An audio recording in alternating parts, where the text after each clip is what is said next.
Okay, hello YouTubers. Today I'm going to be showing you how to dye your yarn. These are some yarns that I have already dyed, but I did these with Kool-Aid. The colors came out pretty nice, but I wanted them to be more, a little brighter. So I'm going to try this again, and I have decided to use food coloring, and I have two types of food coloring. This one is a gel food coloring, and this one is just regular old food coloring for like coloring egg dye or cake mix. So of course you're going to need your food coloring. You're going to need some strands of yarn to tie your yarn.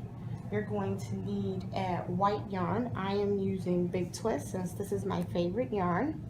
And you're going to need vinegar, just for the simple reason that food coloring does not have acid in it and Kool-Aid does. So when you're using Kool-Aid, if you decide to use Kool-Aid, you do not need to add any vinegar.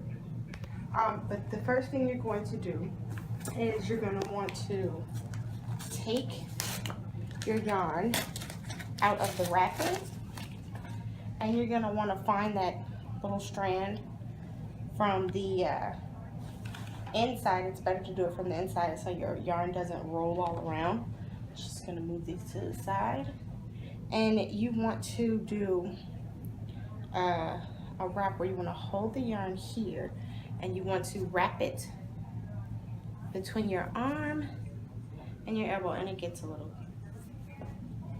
but you want to do this and continue to keep wrapping it until you've done the whole thing. When you're completely done, then you want to use your strands of yarn to tie it off so it doesn't come loose and you don't end up with a tangled ball of yarn like I did with those. I skipped this step when I did these balls of yarn and ended up with three tangled balls, which I spent almost 2 days untangling.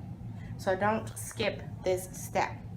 Now I'm going to go ahead and do this off camera, and then I will meet you back when I am done and show you what to do next.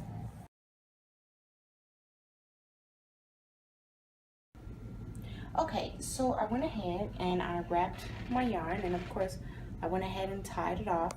I used 4 small strands of yarn to tie it off. Now I've added 4 cups of water here. So, and I'm going to add 4 cups of water, and I'm going to do 1 cup of vinegar.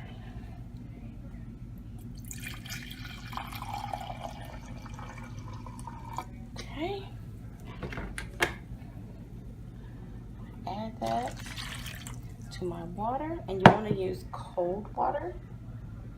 And now I'm just going to take this, put it over. It's going to kind of float, so you want to push it down the whole thing. So don't push it so much that it overflows, but you want to get all of it wet.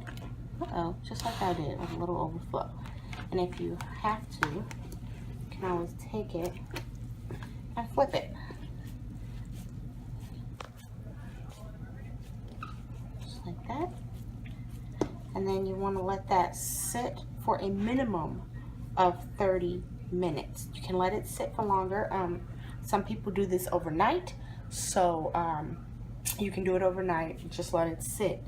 But I'm going to go ahead and let this sit for about 30 minutes, and then I'll come back and show you what to do next. Okay, so I just wanted to show you guys, it hasn't been 30 minutes, but I just wanted to show you guys, once I stuck the yarn in there, the reason for me flipping it over was because my yarn was so big that it soaked up all of the water and vinegar that was in there. So if that happens, all you need to do is add another 4 cups, just 4 cups of water, and then 1 cup of vinegar again on top of what you've already added, just so that the yarn can sit in the mixture and actually soak it up. And you want to make sure all the yarn is wet. So again, I'm going to let this go ahead and sit for about 30 minutes, and I'll come back and I'll show you what to do next. Okay, so I went ahead and I let my yarn sit in the solution. I know I said let it sit for 30 minutes, but it was really late, so I let it sit overnight. But you can do a minimum of 30 minutes. So now what you want to do is, as you see, I went and got a bigger bowl, microwave safe, because you're going to be using the microwave. We're going to take this out, and you're going to gently squeeze some of the solution out. You don't want to wring it, because you don't need to get everything out. Okay. And I just have a regular plastic bag here to sit it on. I'm going to take this solution. I'm just going to pour that out. And so I'm going to use this bowl now. And this bowl, I'm just going to go ahead and fill with some cold water for the next part of the dyeing part of this.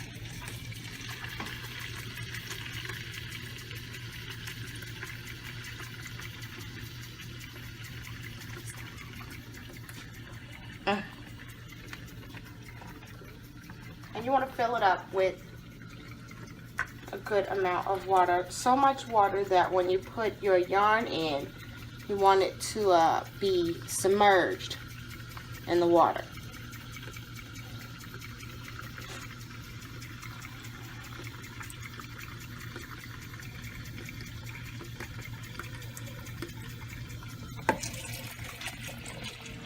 Okay.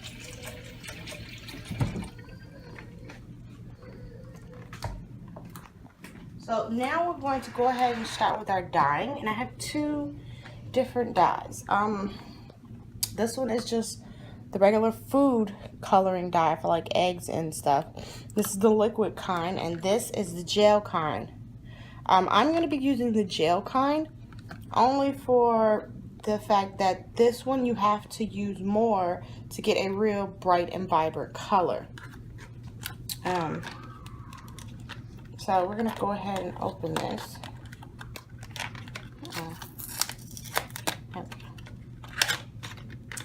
And I'm going to use this vibrant magenta. And this comes in a little squeezy bottle too. So I'm just going to drop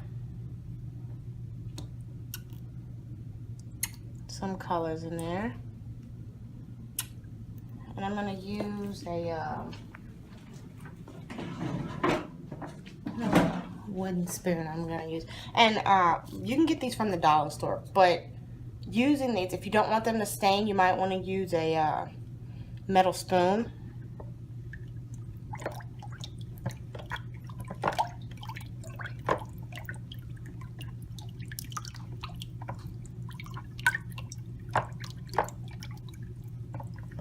I don't know if you can tell, but the water did change colors. So I want a really vibrant color, so I'm going to squeeze a lot of this in there.